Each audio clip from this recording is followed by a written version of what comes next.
So I'm going to check very carefully here.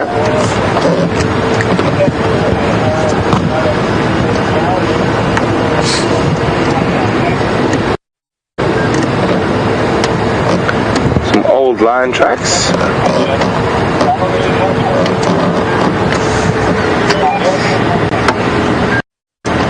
So guys, while I'm playing the tracking game, I'm going to see how much you guys remember from since I've been gone.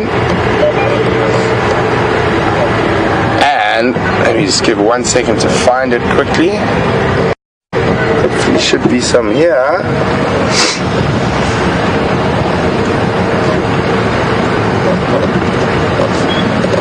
There is. Just grab a little piece quickly. So, I'm gonna pop it up there. So while we're tracking, you guys have a look at this. Very pretty little purple leaf there. The flowers aren't open, the flowers are white. Very nice aromatic smell. Something you would find in your kitchen. So who can remember what this is? I know we have done it a few times before. So who can remember what this is? You can send your answers to questions at WildEarthTV or use the hashtag SafariLive if you're on Twitter.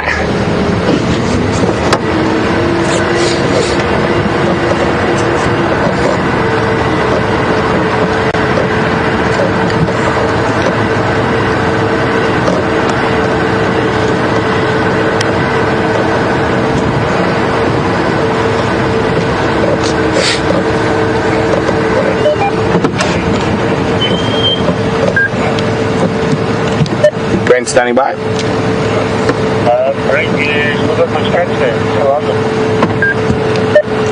From there, doesn't look like they've crossed. I'm just checking Gary Main down towards Leadwood. If nothing, I'm going to go check that little 2-track that goes to the old hyena den.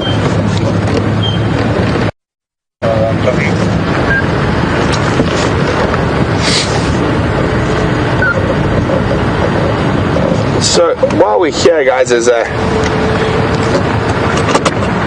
some male lion tracks off to the right. These are not that fresh, probably from last night. And I know there's been quite a lot of talk. Next one's across. There we go. So there's been quite a lot of talk about that young Styx male lion who was killed last night by the Djuma timbers, and what a loss it is, etc. Guys, you shouldn't look at it as a loss. It is a natural thing that happens. So as far as I know, that young male was sired by the Majinga Line concession, and they are getting pushed by another pride of lions. I've forgotten their name. I think they're called the Sand River males. And then you've also got the two Styx males from a previous litter that are also putting a lot of pressures on the other lions in this area. So we've got a lot of male lions in the area, and young male lions being killed by male lions is as sad as it is part of nature. And that happened actually very close to where we are now, probably about 800-900 meters from where we are now. And I understand why some of you guys might be upset, but we must remember that it is nature, and nature will take its course. And that is the way lion populations control themselves. It is by a very savage way of removing the other males and sometimes the other cubs. And we've got to be careful sometimes not to give too much of a human twist onto things. I mean, it's very easy. We spend so much time with these animals and we are immersed in their lives. But it is important to realize that there are wild animals, and sometimes wild animals do wild things. As sad as it is part and course of nature. So we shouldn't get too upset about the loss of his life. And in his dying, I mean, I've already heard that hyenas have fed on the carcass a little bit. Vultures are going to feed on it. Your carrion beetles and other insects and that are going to make a full meal out of him. So all the energy or latent energy that's left from that carcass is going to be recycled back into the system. So it is very sad, but it is part of nature, and we need to learn to accept that. And it's sometimes a lot more difficult for us to accept it.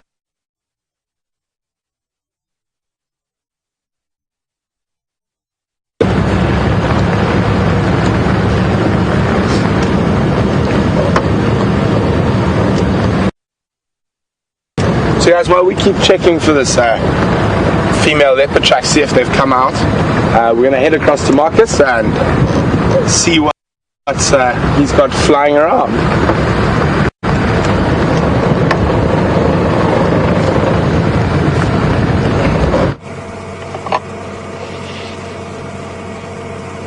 Now, I'm sure you all know what bird this is. It's a yellow-billed hornbill. That's not the question that I want to ask you now. I want to ask you, what do you think it's doing? Okay, Mr. Hornbill, can you keep doing what you were doing, please? Thank you. And go. And go. Craig, come here. Yes, Greg, very well.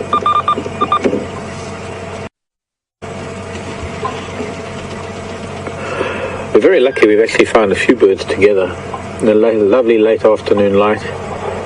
Not only this hornbill doing what it's doing, but a couple of others that have landed in the tree. And this is actually the second hornbill to land in the same patch of sand. Oh, the roller's just flown away. There was a lilac-breasted roller sitting in the tree with the hornbills as well. I'm wondering if these, it's almost like a station, they're all waiting their turn.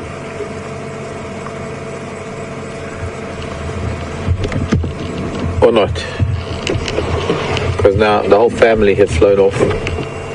They were just waiting for those to finish doing what they were doing. Yeah.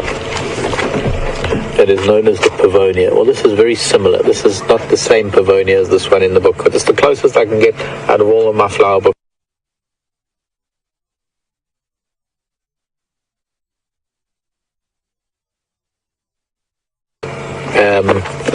They're known as the Malvasia, the Malva family, or the mallow.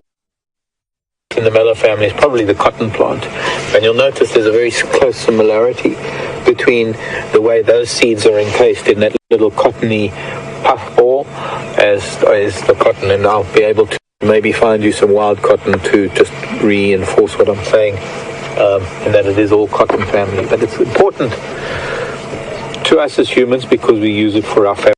I love cotton. In fact, out here in the bush we would die without cotton because it's the coolest, it's the most wearable fabric of all. And cotton, of course, is affected by an insect that we saw just the other day on drive, which was an assassin bug. And a very, very similar insect to that assassin bug is known as the cotton stainer bug. And I thought I'd find the cotton stainer bug for you at the same time. Here's the cotton stainer bug. They live in families, and they're one of the few bugs that actually live in communities, young and old. And much like the assassin bug stabs its victims with its proboscis, its sucking mouth parts, the cotton stainer bug is actually a herbivorous or a vegetarian bug, and it stabs the ovaries of the cotton flower, of the cotton seed, actually, when the seeds are still becoming developed, just when they're starting to develop.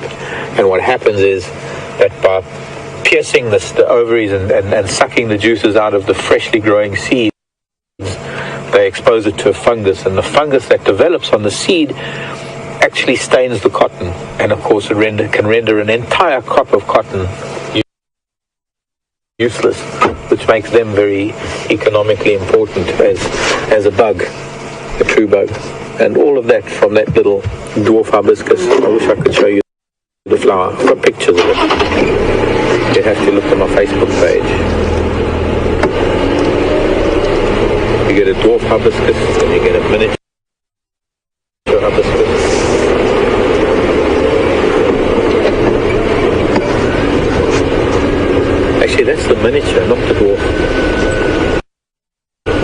dwarf hibiscus is a crimson flower already. Found those at my friend Clint's place called Komkula on the Guernsey Road, just outside the Timbervarchi, just outside Thornybush. In fact, their property is part of Thornybush. For those of you who have been with us since the Thornybush days and beyond those days.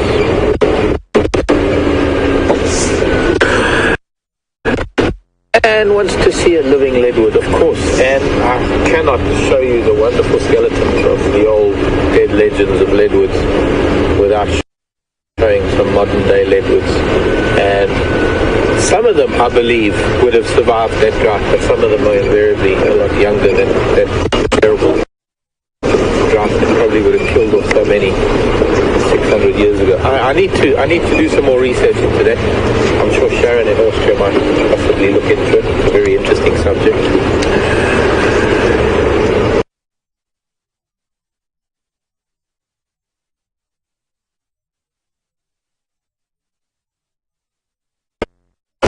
And the clay base that their roots grow in. In fact, leadwoods are a very good indicator of groundwater, and in terms of divining and finding places to dig a well, if you've got a leadwood, you know it's got to have its, if it's a living leadwood and it's a healthy leadwood, it's got to have its feet in water, and so you know that it's a good place to maybe drill a borehole.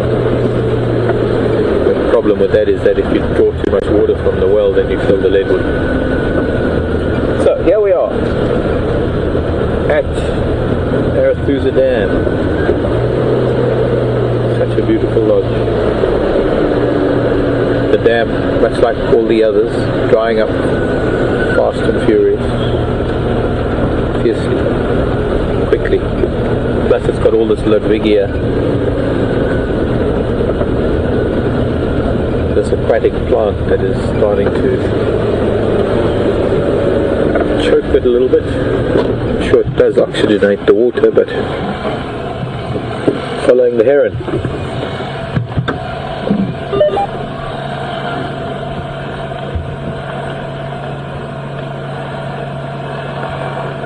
Grey heron flying off to its nest or roost for the night. It's like it's trying to get height.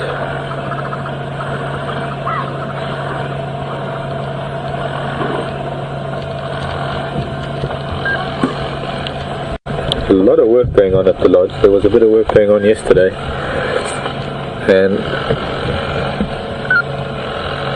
it looks like a lot of it has got to do with the tiling at the swimming pool. They had a lovely room flow pool, and it looks like that all this noise has been taking off the tiles and probably going to replace them all.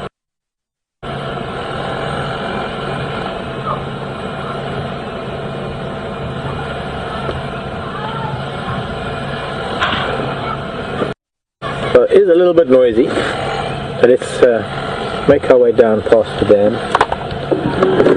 I can see some geese. Other than that, not much happening. I guess it might have something to do with the fact that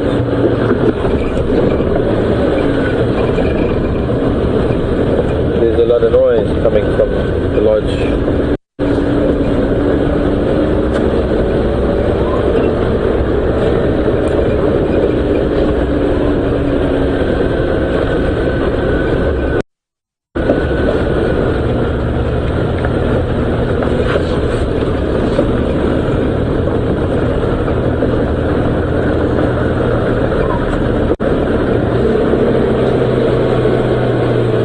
Go to Brent, go to Brent, go, quickly, go.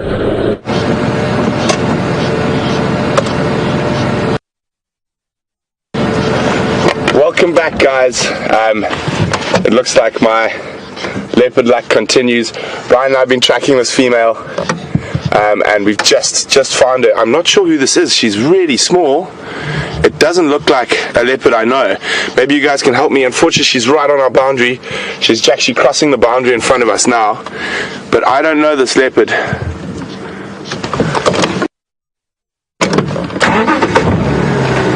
I'm just going to let the other game drives know who might be able to follow her. Craig, come in. I've located Amafazi Engwe on Cheetah Cut Line. She's crossed into Torchwood at the junction with Mamba Road. Oh, copy, fantastic. Thanks a lot. I'll follow up there. Which Amafazi Karula? Negative, I don't know this leopard. Alright, thanks. I'll make my way that side. How close are you? I'll try to keep visual with her as long as possible.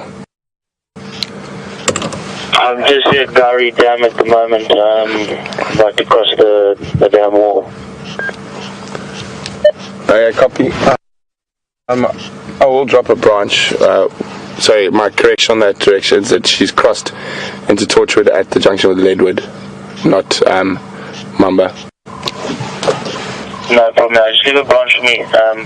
That'll be hundreds. Thanks, man. So guys, we're going to keep trying to check what leopard is. I don't know that leopard. I don't know about you guys. We are on our eastern boundary. She looks quite young to me, so I mean, this is normally very much Karula country. Just trying to get you guys into the best spot to see.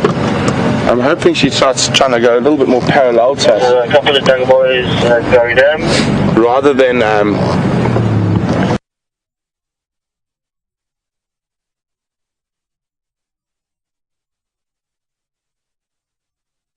climbed up a tree. She might give us a better view now.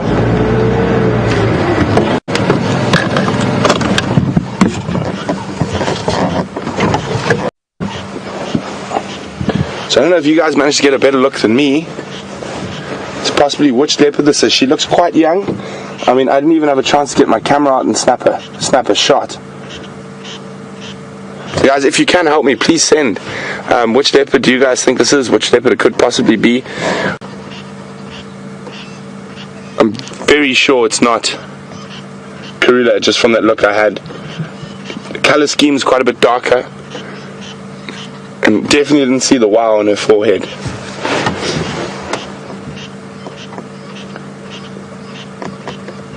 Go higher, don't go down.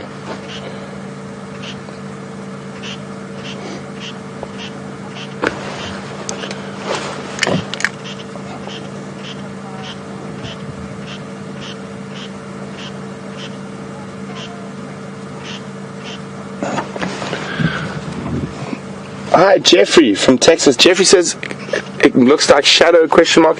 Again, Jeffrey, I don't think it's Shadow. Again, the color scheme, she looks a lot younger than Shadow. The ears aren't as tattered. Hopefully you guys managed to grab some screenshots there. As I said, it was such a quick sighting. I was so excited about finding her. I can still see her tail there. So we're going to try keep alongside her, or keep her in visual for as long as possible.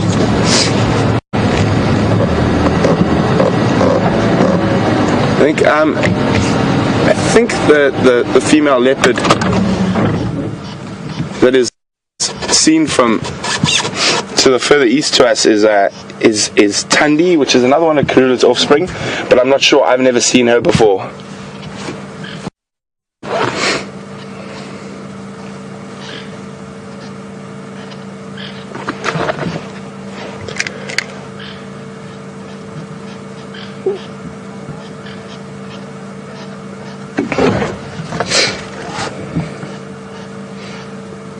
Hi Gilly, I'm from Milwaukee. Gilly would like to know, could this be Kwatile? It could be, Gilly. I said I'm not 100% sure, and I've only seen Kwatile a handful of times, but to me she still looked a bit younger than possibly Kwatile. I'm just trying to see if we could just keep with her for a little bit longer.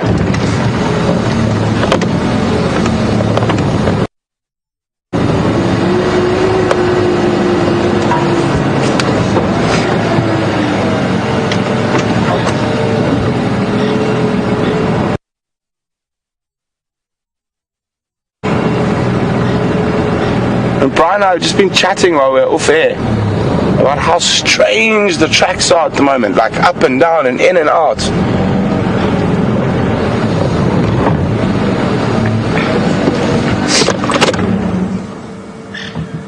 And you can hear the squirrel alarm calling at her, and the Franklin. I've lost sight now. it is possible she could be a female leopard coming out of territory to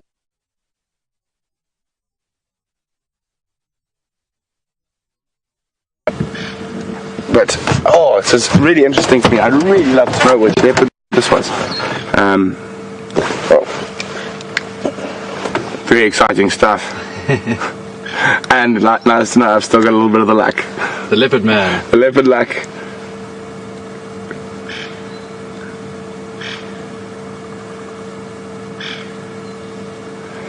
So I think there's a lot of people thinking it's Xiluva or Xiluva. I-L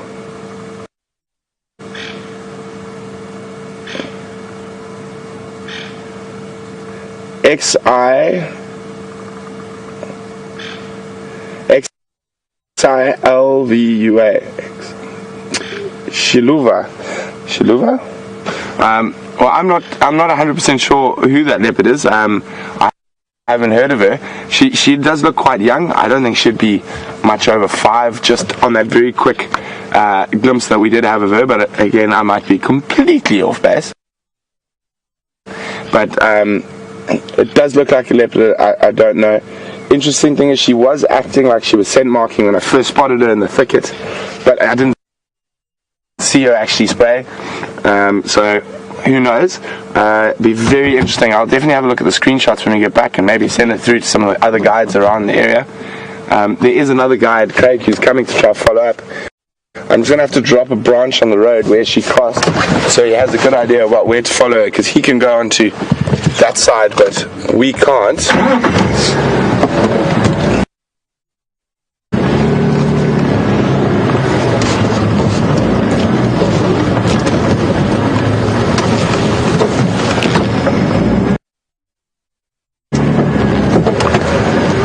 Correct. Good afternoon, able here?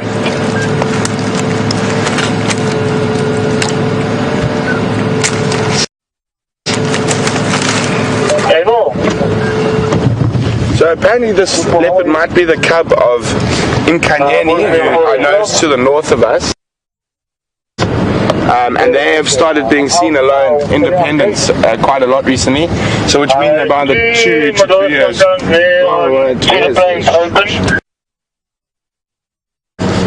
South of Chickenston, Brindley, because from its Torchwood, Cheetah Plain, junction with Leadwood. I think there's some in Yari, it's such a pity we can't follow in there. But hopefully this could be very interesting if it is a new leopard for me.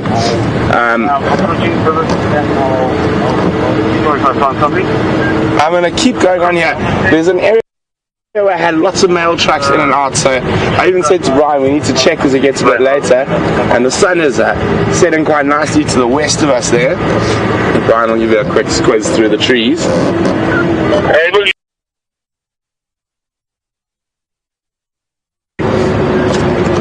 They're going to get really spectacular as the dry season sets on, with the dust and smoke in the air.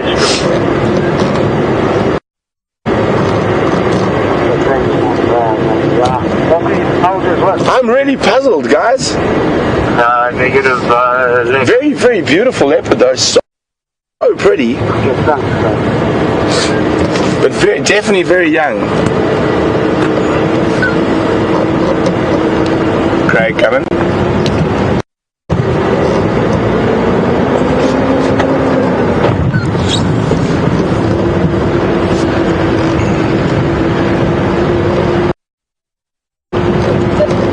Craig coming. I've dropped a Terminalia branch. She was due east of that branch when I last saw her, probably 150 meters into the block. Very young Wafazi. I haven't seen this Ingwe before. Alright, thanks. Yeah, it might be Xiluva, one of Inkanyini's Mafazi, Montana. Copy. Yeah, she looked very young. So confirm the pronunciation on that again. Xiluva. Xiluva, yeah, but I think there was another Mafalingwe a couple of years ago, also that name. Yeah, Combo is the younger daughter, and Xiluva is Mafazi. Copy. Do you know what Xiluva means? Flowers, or flower. Copy, thanks very much, Gregor. No problem. So there we go. It could be Xiluva. I think that was the pronunciation we're trying to get earlier. Xiluva means flowers or flower in Shangaan. And she is, or possibly, I'm saying we can't say for definite, would be the daughter of Nkanyinini, which is from the north of us. And she might be getting to that age now that she is independent, starting to look for a bit more independence. Yeah, female leopards generally will become independent earlier than males as well. But as I said, definitely a young female, perfect ears, no sort of bite marks, and very few scars on her face. She almost looked to me a little cubbish, but I definitely hadn't seen that leopard before. That's really exciting. Could be quite an interesting female leopard dynamic developing at the moment.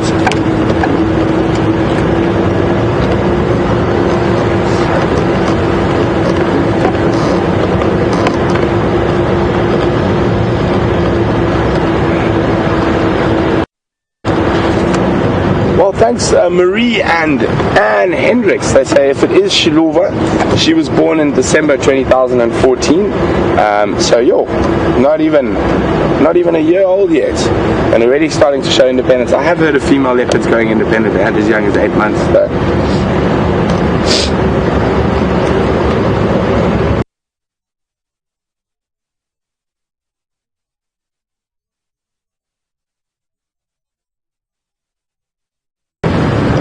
Chat about how we should distinguishing features. I also did notice that a lot of people mentioning how really white and fluffy the tip of the tail is, also quite long. So that is also quite interesting. But as I said, I didn't see her long enough to grab too many really distinctive features. I just saw quite a young face and small body. But yeah, for me, the tail looked incredibly long, and that real white fluff on the end.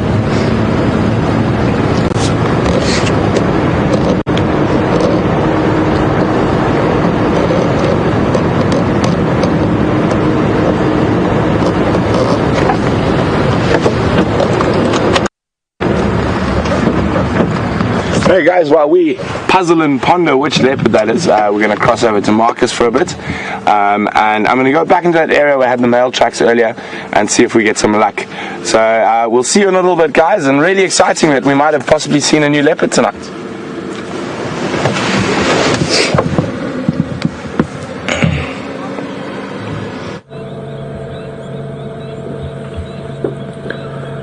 So I think I'm doing pretty well with this challenge this afternoon. Hi everybody, welcome back to the jigger. And I'm going to try and move forward to see what we're seeing a little bit better, because they're moving away. I've been sitting very quietly waiting for them to get closer and closer. And this is a wonderful story, because some of you who've been viewing us for some time now will remember finding a little nest with some plovers, crown lapwings, crown plovers, eggs, 2 little eggs. And well, I know that Brent came by. Oh, well done Brent, by the way. Gosh, I wasn't even thinking. Brent comes back and a leopard wags her tail over the corner of the property. Isn't that something? That's just, thanks Brent, broke our drought of leopards. But so this is about the closest I'm going to get for now, and it has taken probably about 15 minutes for these adults to let us get close to the chicks, and now she's feeding them, and you can see she finds something and she bends down and probably makes a noise just like a chicken would do with her chicks. Makes a little noise for the youngsters to come and investigate so that they can learn what is food. And she's got that lovely white rump that when she bends down, it's almost like a flag telling them, here I am. The first one to get to me is the one that gets the worm, or the grasshopper, or the whatever. is moving. Two little chicks, there were two little eggs. Make up your own story. I think it's a wonderful little story. And we can see why they were getting so upset with that secretary bird today. And luckily, those little ones managed to get by. What is unusual is that they've already lost their down feathers, they've already lost the plumage that they're born with when they hatch out of those very cryptically coloured eggs. They are mottled and superbly camouflaged against the backdrop of drying vegetation. I suppose it's easier for them to breed in this time of the year because it would be pretty hard to breed a chick that has to be all different colours of green in the wet season. But they're a couple of weeks old now and they're starting to get their adult plumage and they're starting to look like little miniature crowned plovers. I'm going to sneak forward again now that they're quite relaxed with us.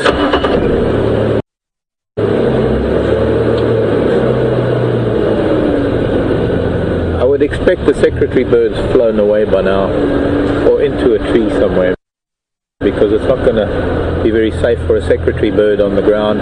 For those of you who don't know what I'm talking about, there is a bird here in Africa called a secretary bird.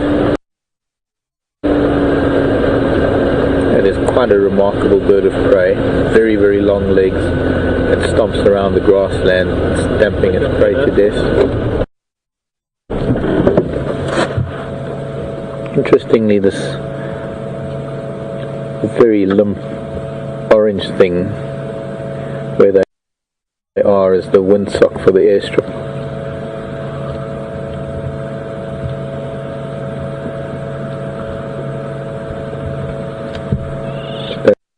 That will give you an idea of how still the air is right now. Barely a breeze, barely moving the air. And a unique opportunity.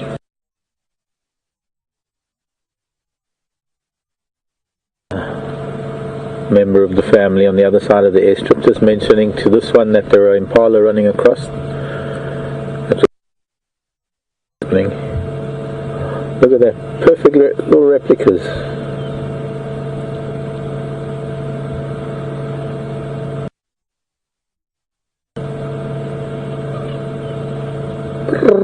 She's purring at them to follow.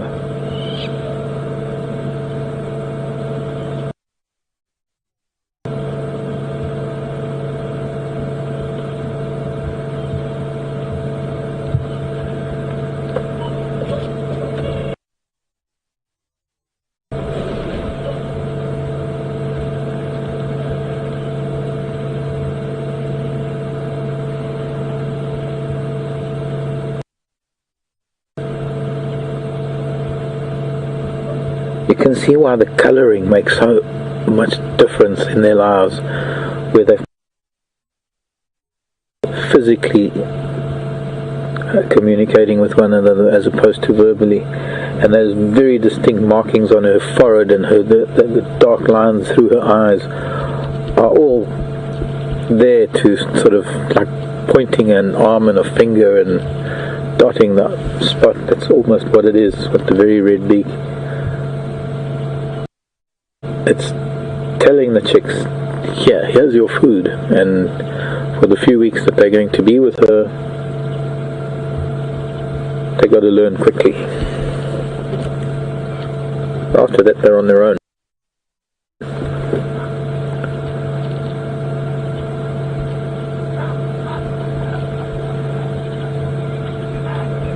Fantastic. With impala rutting up ahead. Maybe we'll go and see what they're about. Maybe the zebra will be coming back to the airstrip. Maybe anything is possible. Thank you, Mrs. Plover. That was absolutely wonderful.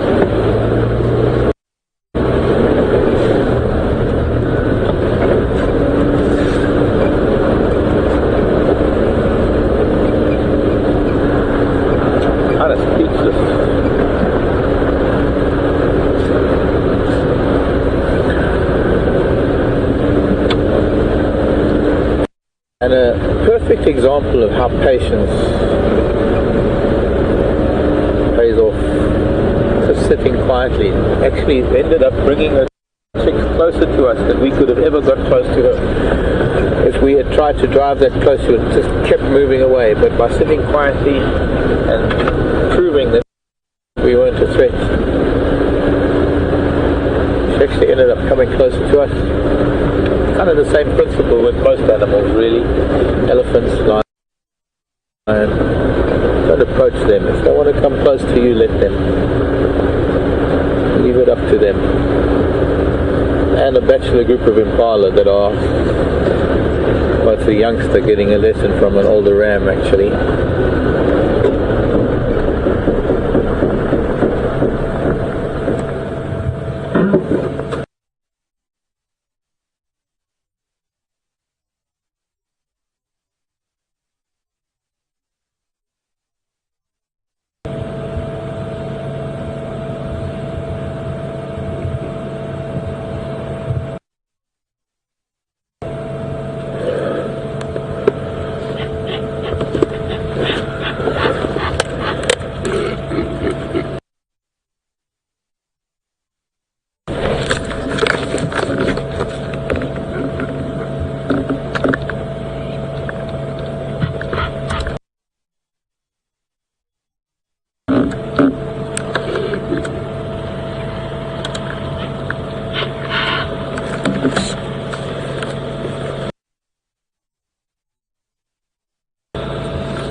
All of that for one female.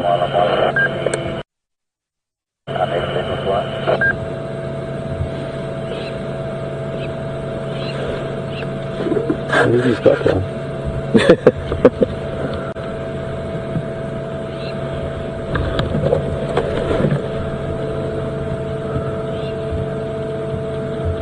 I think that's probably her son in the background there, the youngster, the young male in the background that he was trying to chase off.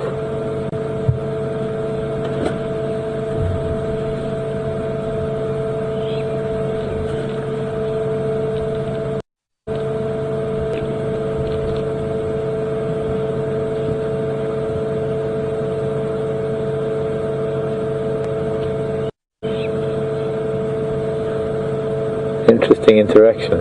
He's seeing off that younger male.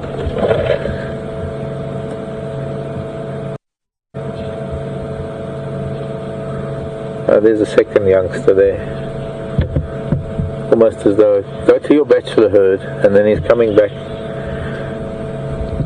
being watched by the two youngsters, coming back to herd this female, who doesn't want to do what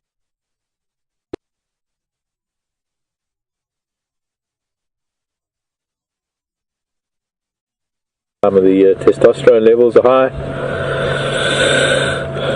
I suppose estrogen levels too. I suppose the hormones are running wild. And the little boy, look at them, still haven't learnt a lesson, running back after them. Sorry.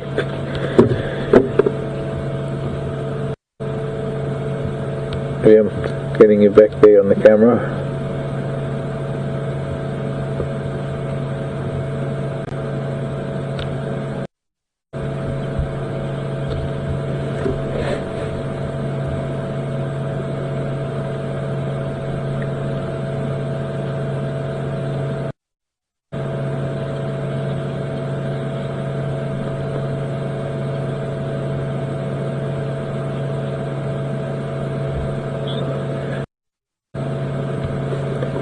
waiting to see if he can join, but he'll probably be chased all night.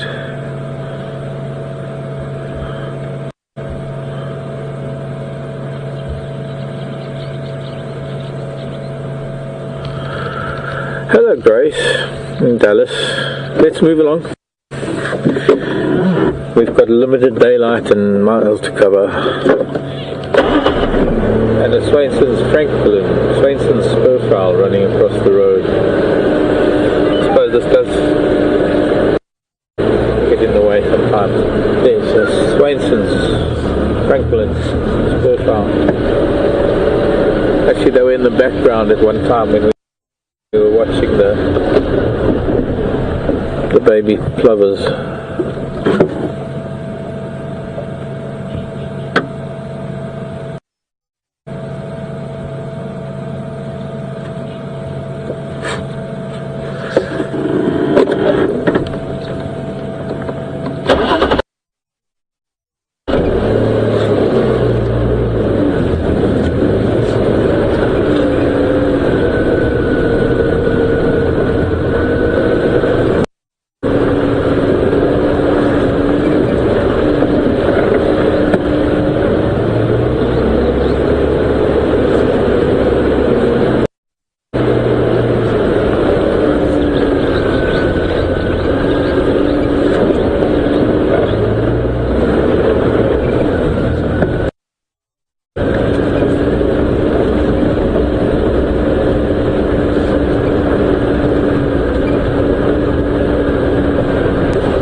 Most important sense that is relied on as much as hearing and sight. Hearing and eyesight are probably the two most important, and that's why they have those lovely big ears to be able to hear a lot finer sounds than we could ever hear. But their sense of smell is good, and it does get them out of trouble, but I think it's more there for feeding than anything else, to be able to scent the plant they need amongst all the plants they don't eat or can't eat. And that must help for a large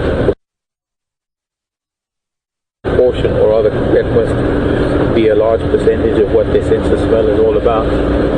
They no doubt they no doubt can smell the likes of predators when there've been kills and when they've. But I think if they can smell them, they would have heard them.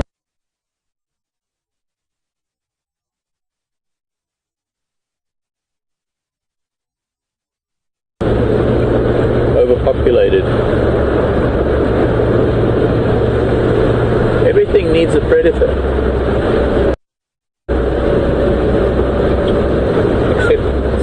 Except us, we're our own predator.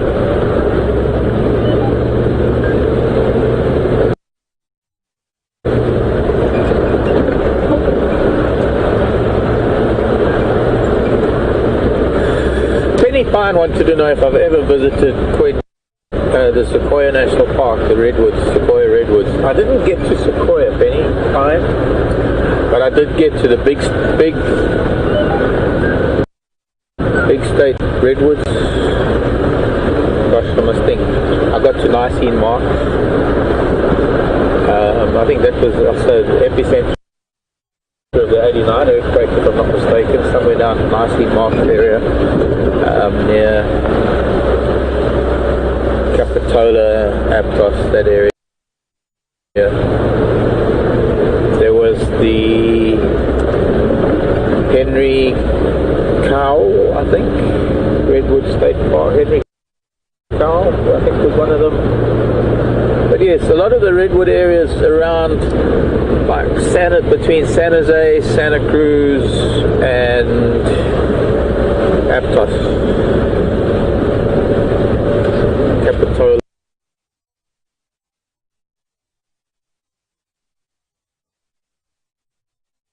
In fact, from there, when we went up to Oregon, in fact, then we went through some of the big redwood parks.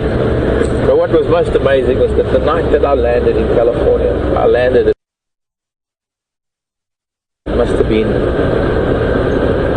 10 in evening. I don't know, it was late because it was spring,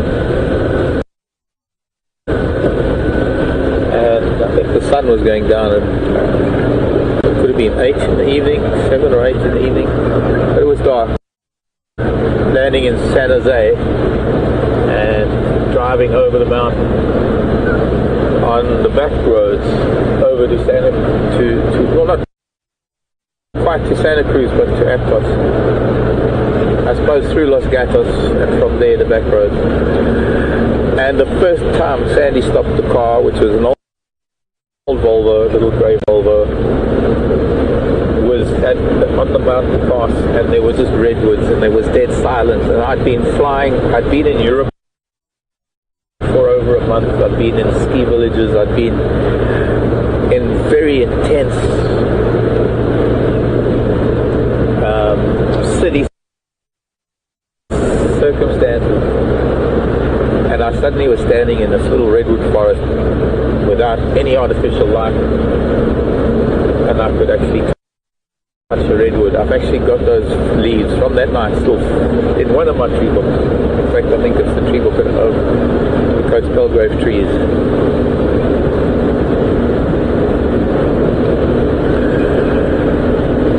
They have energy, those trees.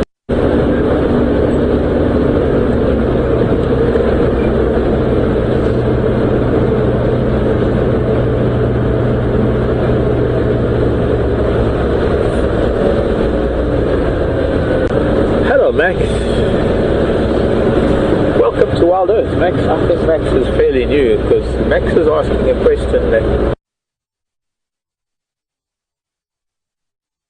reminds me that I have a national park.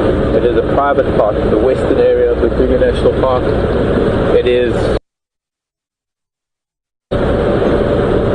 a private game reserve known as the Sabi Sand Private Game Reserve, and it is incorporated into Kruger in that it allows animals movement back and forth between not only Kruger and Sabi Sands, but also Manyaleti and all of the private reserves going north from Manyaleti, Baluli, Olifants, Kaseri to Bavati, Umbabat. A whole bunch of private reserves that have over time dropped their fences and just made the actual Kruger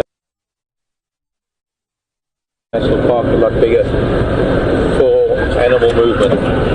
100 million acres, I'd say that's probably pushing it a little bit. I don't think it's quite that. I'd say it's not even quite 10 million acres. But with a lot of the private land on the outskirts and all the buffer zones of other private reserves that buffer the Kruger National Park, that though they may be fenced, they still offer somewhat of a buffer between the greater Kruger and agriculture, farming, rural Africa. Million acres. But there's still a lot of landowners that need to drop their fence. Rather need to not learn, that is, I can't put it that I can't say that, but need to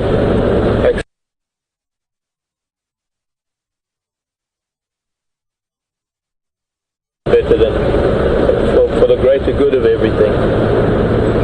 Although there are some private reserves that are self-contained and that are able to protect their wildlife far better than the Kruger National Park is able to right now, and I have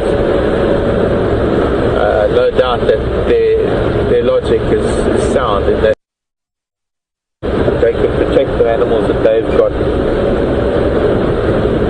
rather than incorporate their land into Kruger, and the Kruger is not doing actually such a great job at the moment because our rhino is still being sorted at an alarming rate, and it's starting on the elephants too.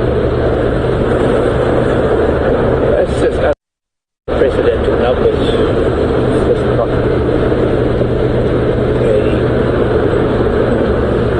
sustainable situation.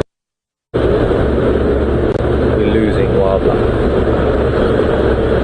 Sorry, wrong radio.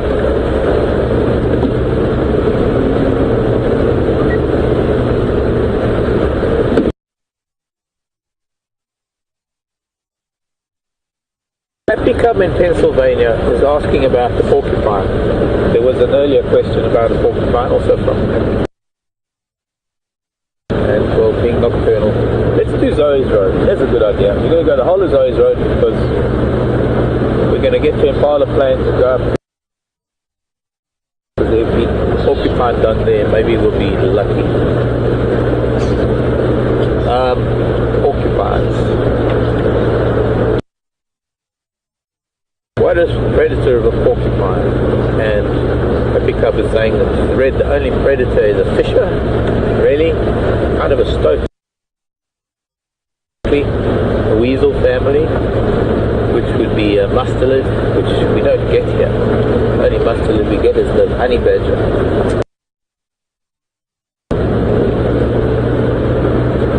But the only predator I know of a porcupine is a leopard. And it takes a lot, actually, for a leopard to learn. It's not an easy thing.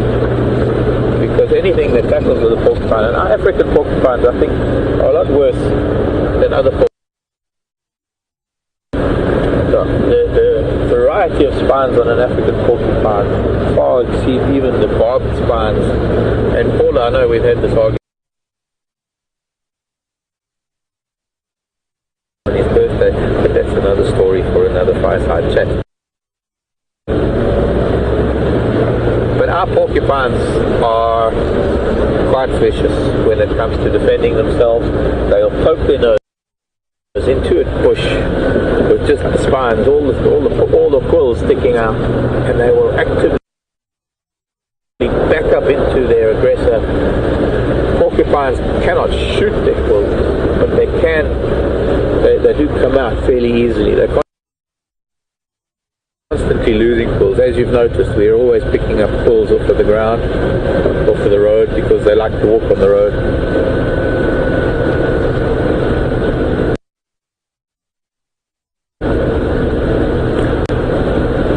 I think for domestic animals, the American porcupine is quite a painful experience, because it might not have the very long spines that our porcupines have, and it would only take maybe a couple of those before a dog would give up even trying, until the American porcupine is covered in more numerous smaller barbed spines.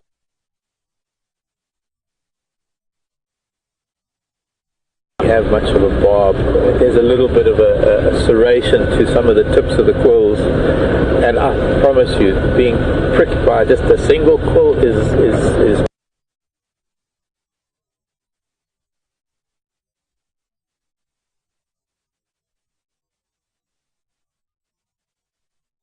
that goes along with being stabbed. I've done it a few times. I've been stabbed in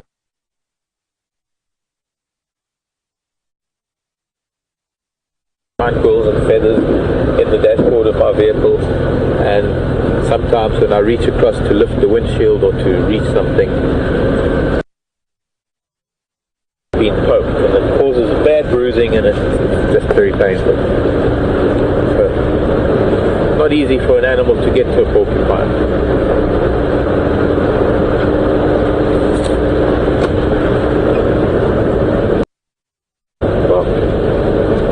Lovely moon and Venus up in the sky, and it's getting darker. I'm going to get the spotlight ready. We're going to cross over to Brent to see what he's got, and I'll see you with the spotlight in a short while.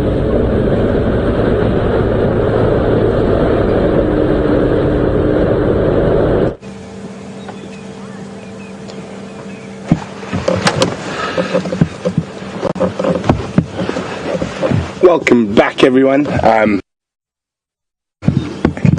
Brian and I are now on the northern boundary. We checked around Buffelshoek Dam again a bit. It does seem the last of the leopard tracks, male leopard tracks we had were going east. So we've just been enjoying this fantastic sunset. Obviously we're all still on quite a high after finding a leopard we haven't seen before. But before we get too focused on the big things, I asked a question a little earlier about that little guy there. And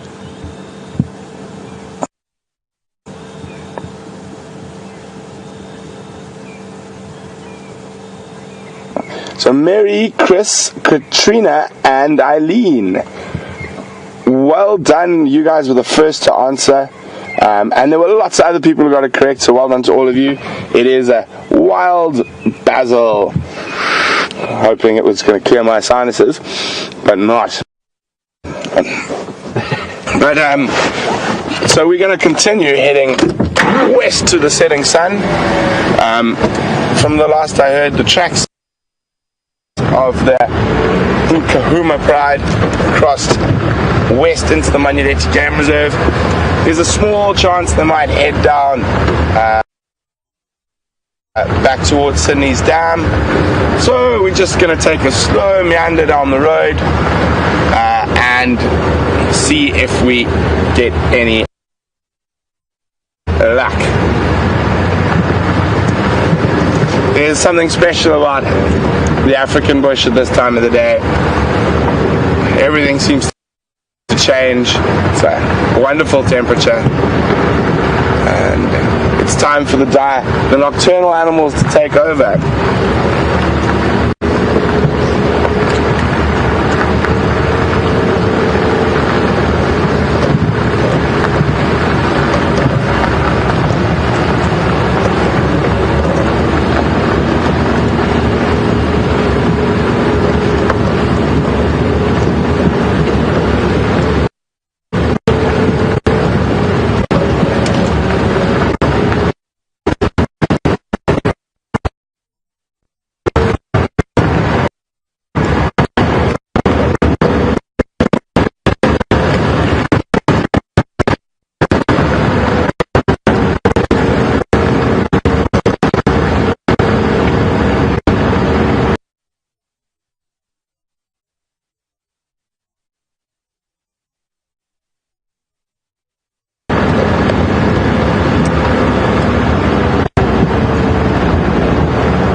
And so all of a sudden, darkness descends.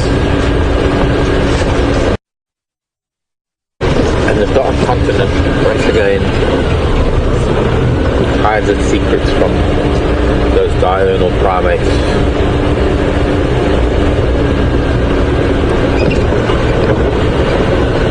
Welcome back to Djuma. We're investigating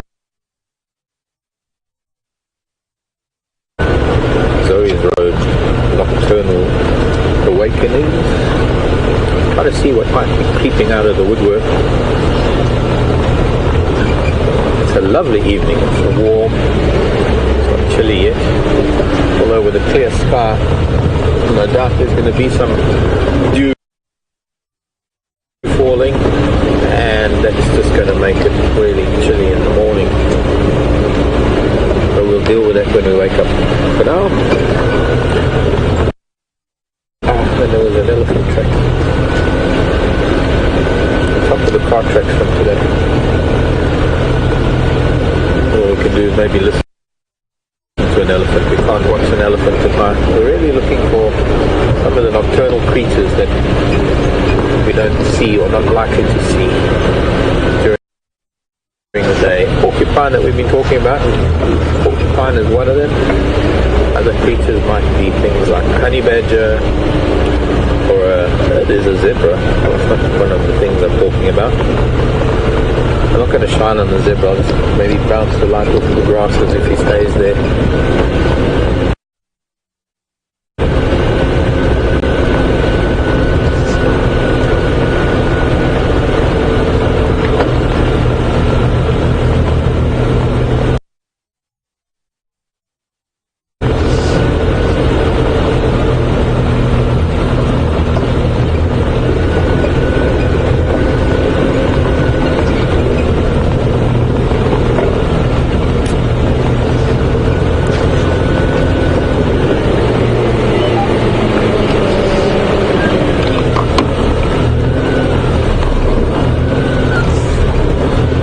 I know.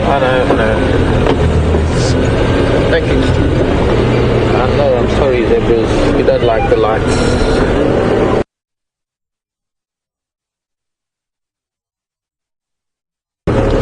But it's not one of the things that we really want to be putting our lights on at night, because they are dying up this way. Could mean that there is something here. Question was coming in whether the birds actually engage in anting back to bodily hygiene. Anting is a very similar thing, except instead of using dust to control parasites and to control to clean themselves, they actually birds use ants, and usually they formicine ants. But also there are times when birds ant, they will actually sit amongst a group of ants.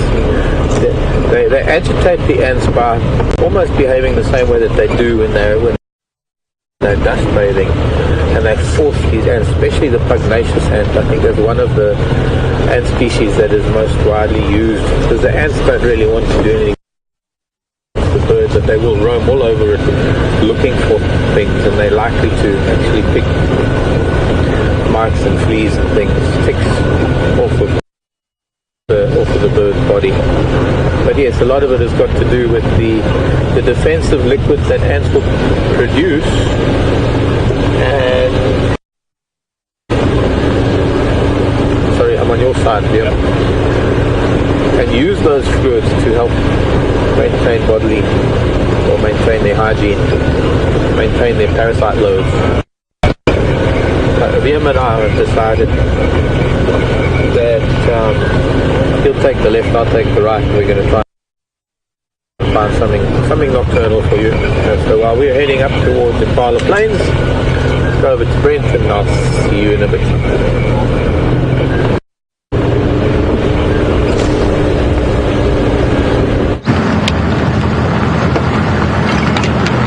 Welcome back, guys. Sorry, we happened to slip through a bit of a bad signal area somewhere.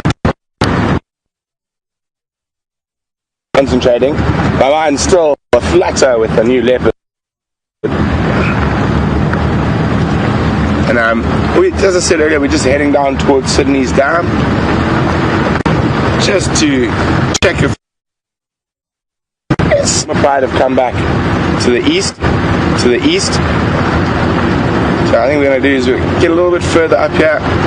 We're going to stop on the ridge and maybe also have a listen.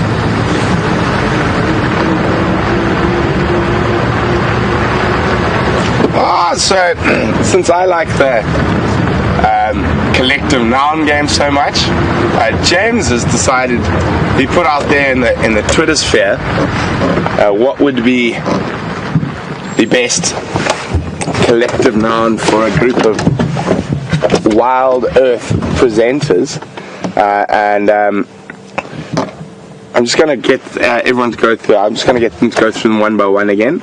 I think Curious One said, sorry guys, a troop of performers or a band of men. Regina said,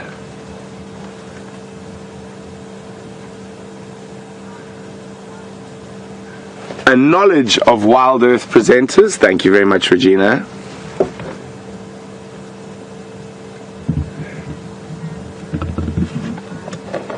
And Handa said a guide gang. But then I believe James came up with his own one, taking the best of everything that was out there, which was a troop of knowledge would be the best collective noun for a group of Wild Earth presenters. Well, thanks very much, guys. We really appreciate that, all of us. It's really nice to know that you think that highly of us. So we're just going to sit here quietly. I'm just trying to listen. What I might do is just edge off the hill and sort of freewheel down towards Sydney's. But it is this incredible stillness at the moment. Cannot even hear a bird, an owl, not even an insect.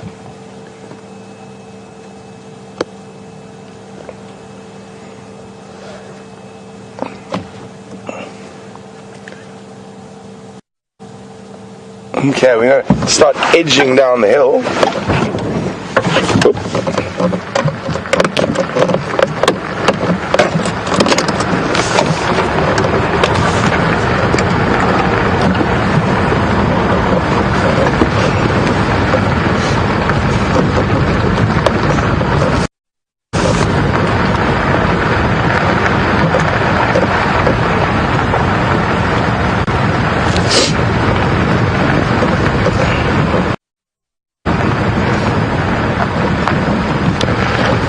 Laurie.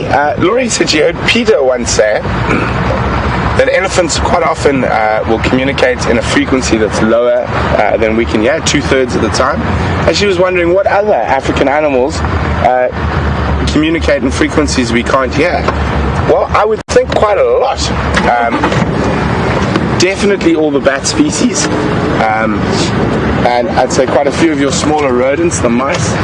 A lot of their squeaks and whatnot we would never be able to hear. And I believe, and that it hasn't been 100% proven yet, but I have seen some initial research into this, that even lions and leopards, there are tones that call that we can't hear that enable them to hear their calls from further away. So, very, very interesting stuff there. Problems can hear frequencies and stuff that we can't.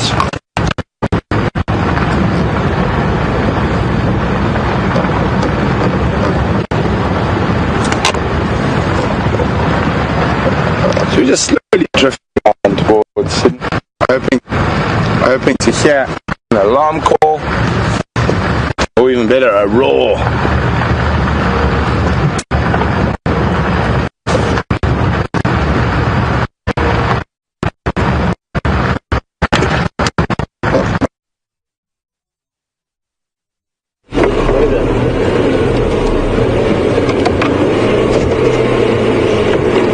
Everybody, we're on Porcupine Drive at the moment. Not a real name for this road. Something in the tree, the base of that quarry, and I would have to get the light. Maybe VM, you use that light, you might get it. It's a night jar. It's a night jar. Oh, still. I can't see its eye anymore. Might have flown. It gets thrown away. You see, what we're doing is we're doing the night drives is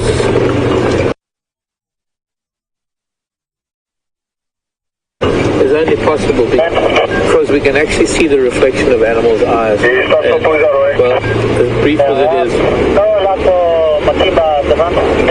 I don't know, I wasn't here.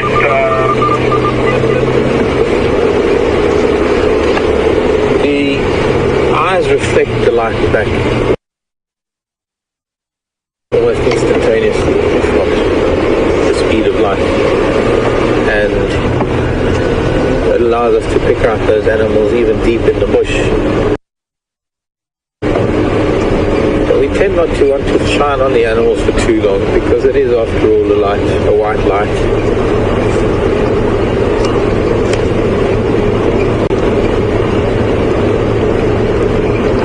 This is actually the road from, it's Sandy Patch South up until the power line, and then it's, I think, Impala Plains Road.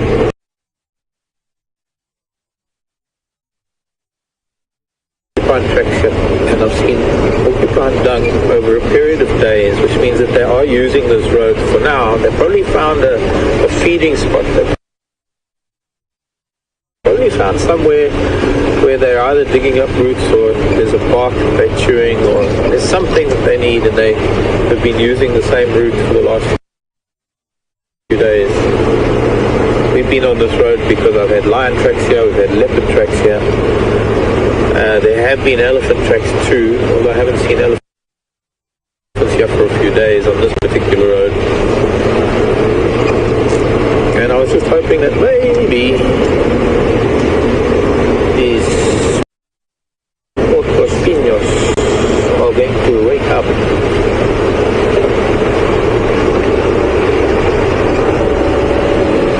Iron pigs, if I have to translate directly from the Afrikaans, Eastervat.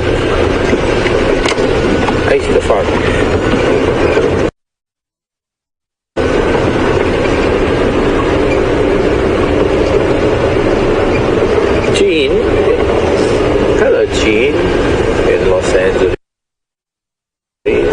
California. Why aren't we seeing chameleons anymore? Because it's colder. Temperatures are dropping.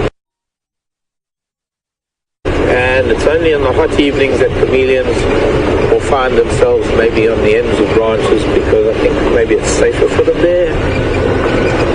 But the colder it gets, the deeper to the heart of the bushes.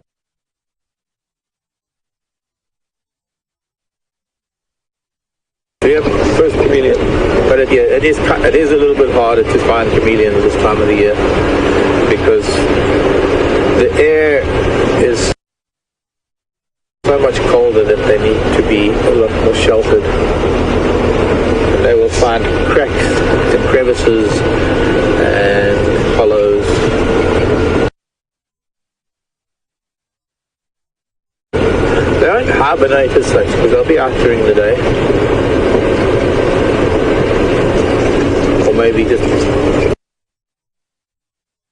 poking their heads out. They don't go to sleep the way some things go into a full hibernation. But their metabolism does slow considerably. And being reptiles, they need the sun to warm up, to move around, to get energy. There's a nightjar in the road.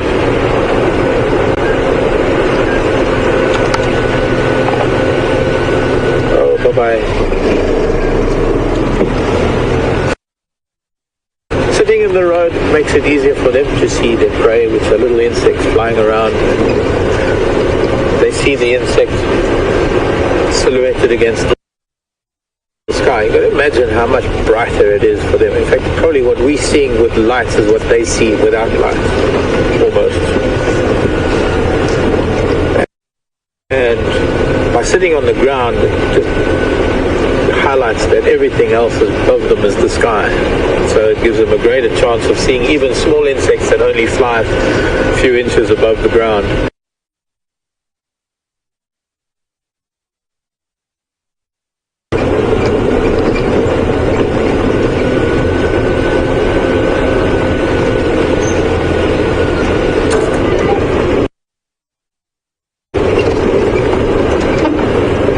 Take a few evenings of driving this road to see if we could find a porcupine. Clearly tonight is not a good night, I don't think, unless there's something around the bend beside me. I've had a lovely evening. I think I've managed to find something on each road, even if it wasn't a hairy, scary tooth and claw fierce animal. There we go, saber-toothed rabbits. They'll attack you like there was in the Monty Python movie.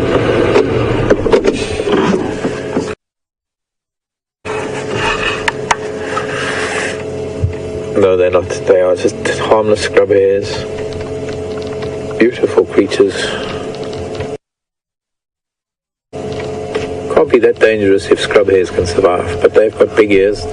Once again, hearing a much more important source of danger than smell. Little satellite dishes. Had a really wonderful evening. Thanks to your questions and thanks to your participation. And, well, we had a lot of things today. We had the secretary bird this morning. We had an interesting incident with hearing some things on the radio, hearing something about the Matimbas being naughty, and it transpired that just shortly after that, Scott met up with Cedric, who's from Arathusa, one of the guys from Arathusa, and managed to get the scoop. And the scoop was that sadly the Matimbas had crossed over the boundary south of Djuma, south.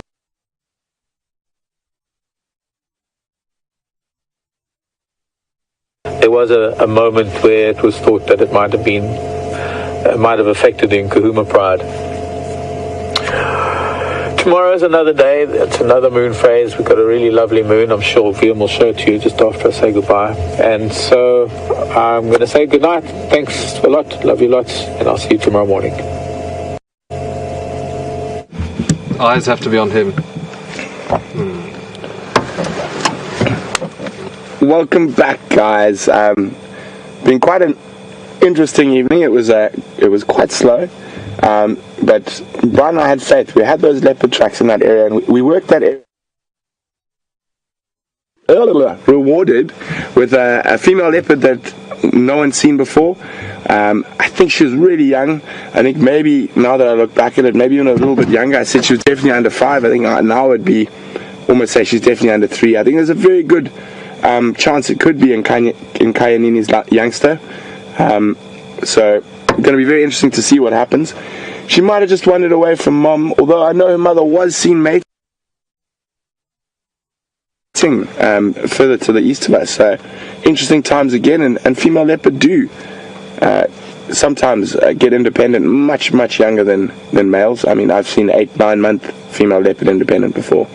But other than that, guys, it's great to be back, and I can't wait to see you all in the morning. Have a wonderful evening or morning wherever you are.